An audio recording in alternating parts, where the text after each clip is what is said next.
Political news, sports news, crime news કે તમારા રાજ્યના સમાચાર, હવે દરેક ખબર પર રહેશે અમારી નજર. ગુજરાતનો સર્વશ્રેષ્ઠ ન્યૂઝ ચેનલ.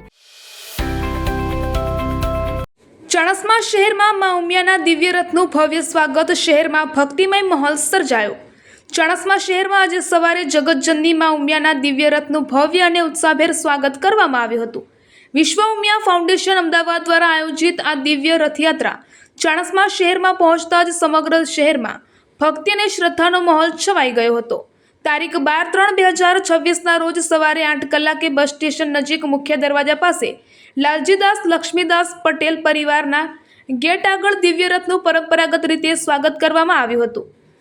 આ કાર્યક્રમનું આયોજન પટેલ લાલજીદાસ લક્ષ્મીદાસ સદવ્રત ટ્રસ્ટ તથા પરિવાર દ્વારા કરવામાં આવ્યું હતું.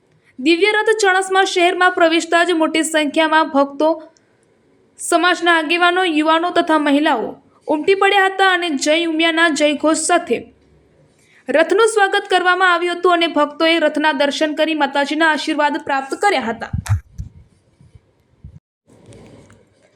કાર્યક્રમ દરમિયાન મા ઉમિયાના દિવ્ય રથ તેમજ રથમાં બિરાજમાન માતાજીની આરતી દાતાઓશ્રીઓ દ્વારા સમૂહમાં ઉતારવામાં આવી હતી. આરતી સમયે ભક્તજનોએ માતાજીના જયઘોષ સાથે ભક્તિભાવથી આરતીમાં ભાગ લીધો હતો, જેના કારણે સમગ્ર વાતાવરણ વધુ ભક્તિમય બની ગયું હતું. મા ઉમિયાના દિવ્ય રથના દર્શન કરવા માટે ચાણસ્મા શહેર ઉપરાંત આસપાસના ગામડાઓમાંથી પણ ભક્તો મોટી સંખ્યામાં ઉપસ્થિત રહ્યા હતા, જેના કારણે સમગ્ર વિસ્તાર ભક્તિમય બની ગયો હતો. દિવ્ય રથયાત્રા ચાણસ્મા શહેરના મુખ્ય માર્ગો પરથી પસાર થઈ હતી, જેમાં રામ ચોક, સરદાર ચોક, જૂની ખોડિયાર માતાજી મંદિર, નવી ખોડિયાર માતાજી મંદિર, મોરાદાસ માઠ, ખાડિયા ચોક અને જૂના રામજી મંદિર જેવા મુખ્ય સ્થળોનો સમાવેશ થયો હતો. રથયાત્રા શહેરના વિવિધ વિસ્તારોમાં પહોંચતા સ્થાનિક મહિલાઓ, યુવાનો અને વડીલો દ્વારા રથનું ભાવભર્યું સ્વાગત કરવામાં આવ્યું હતું. અનેક સ્થળોએ માતાજીના જયઘોષ સાથે પુષ્પવર્ષા કરી આ રથને આવકારવામાં આવ્યું હતું.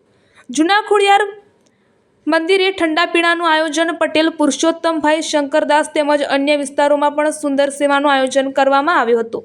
સમગ્ર કાર્યક્રમ દરમિયાન ચાણસ્મા શહેરમાં ધાર્મિક અને ભક્તિમય માહોલ જોવા મળ્યો હતો. રિપોર્ટર જય કિશન પટેલ.